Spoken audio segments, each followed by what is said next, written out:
Hello and welcome back to Creative Pet Keeping. My name is Kasha. I am your host, and it's getting a little dark because the sun's setting. Usually I don't film this late, but I wanted to kind of chat with you and ramble about something that totally freaked me out today.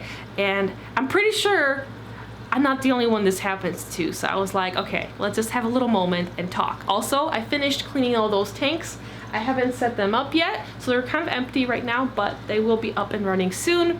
And I'm really excited about the future breeding project that's going to happen. But before I talk about that, I will talk about the fact that I did get the fish yesterday for the breeding project, but two of them might potentially be sick with something, and I have a couple theories. So they are being treated, but I totally freaked out when I started to see that they're not looking too good, because I have this huge irrational fear of diseases spreading through my fish room, because it's happened before. I've had mycobacterium that wiped out a lot of my bettas a few years ago. It ended up being something that we couldn't really identify visually until I ended up sending one of my fish to a fish vet, Dr. Eric Johnson, who then sent samples to a lab in Florida, which was able to identify specifically that the mycobacterium were hanging out in the gut of the fish. So even if I were to externally treat all my tanks, the mycobacterium was kind of hanging out in the gut of the fish, and they would kind of retreat inside. So the only way at the time to treat all of the fish was to actually feed them medicated fish food, which is something I wouldn't have been able to really figure out on my own because I don't have the tools. So not being a fish veterinarian, has some limitations to how you can properly identify diseases and treat your fish. All those fish keepers would try our best. So as I was panicking today and cleaning these tanks, I ended up not filling them up today because I sort of don't really want to touch anything too much in my fish room, because I was handling the fish that I was medicating and I'm all paranoid. I wanted to talk about safety precaution steps that you can take when you bring a new betta that you've imported into your fish room. And yes, this means that, hint hint, the new breeding project is going to be a betta breeding project. So you'll know more about it soon. But as many of you know, I tend to jar my fish in these large 1 gallon plastic containers. I feel more comfortable keeping fish longer term in those because of the higher water volume. I've also figured out how to cycle them, which is kind of cool and helpful in reducing water changes, which I believe is less stress for the fish as well. But whenever you bring new fish, want to, I guess, avoid plastic in terms of temporarily housing your fish, because glass is a lot easier to sanitize, especially the jars. So plastic is more porous. Yeah, you can bleach your plastic containers, but there's not much else you can really do with them. While with glass, you can bleach the glass. You can also use heat and steam to sterilize these guys. So I actually have a little pressure cooker.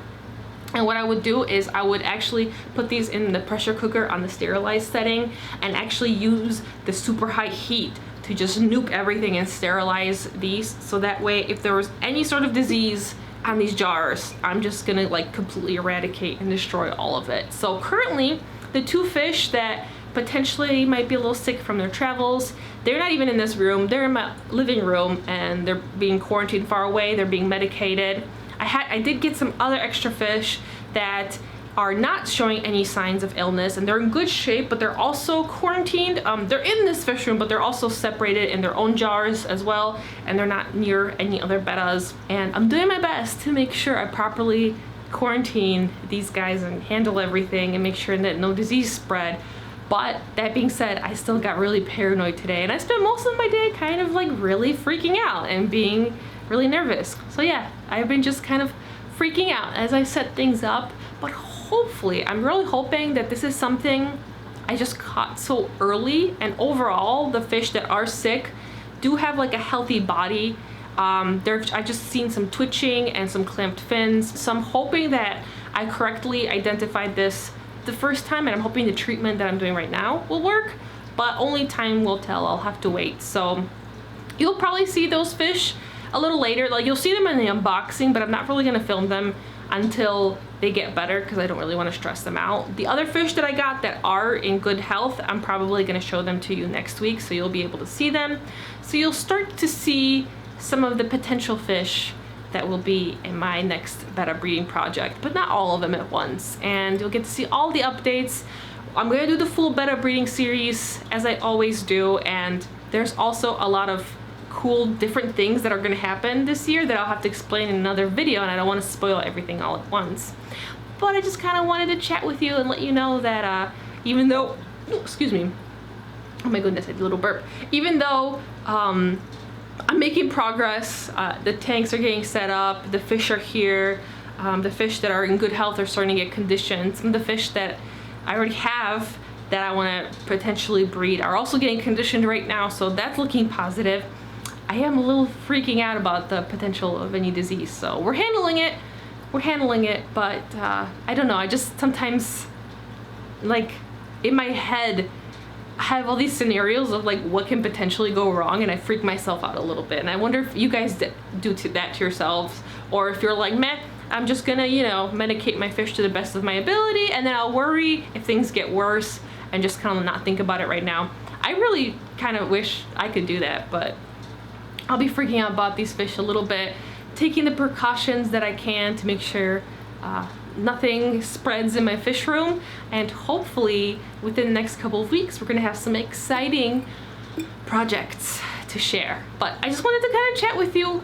Recently I've been wanting to switch from more edited videos to videos that don't require much editing at all, where I could just hang out and talk to you, because with me juggling like life and work and the fish room and everything else, it's kind of a lot right now, so this makes it a little easier. But I will kind of go back to some nicer, fancier editing, so if that's something you prefer to see, don't worry, that's going to be coming back. It's just right now it was going to be either less videos or simpler, less edited videos, so I decided to choose the less edited or no edited version, where I can just still update you on stuff but simplify it for myself so that I'm not kind of overdoing it. So that's kind of my little ramble. I wanted to share that with you. Now I'm gonna go back to cleaning this fish room, because I feel like I'm getting close to the end, and I really want to clean this so that it can kind of go back to looking like not chaotic, because it really does bother me when my fish room is a really big mess. So yeah, that's what I'm gonna do, and I'm excited that I've got all these tanks set up. I'm still probably gonna have some more, so that tank right there that's dark, where I move the betta sorority up there, that's gonna be a potential grow out if I needed, because with what I'm working on, or will be, if all goes well, there might be a possibility for there to be a lot of bettas. But that's all I'm telling you right now, because I don't want to spoil all the fun. So yeah, I'm gonna end this video on that positive note, because that is positive news. We're gonna have some cool stuff that I'm working on, but I also kind of wanted to share that, you know, diseases are always a potential threat in your fish room, and all you can do is do your very best to try to spot things early on, tackle things with the correct medication as early as you can, and take proper quarantine procedures to make sure that none of your other fish get sick. So on that note, I'm gonna go back to doing fish stuff. Thanks for hanging out with me, and I'll see you next week. Bye.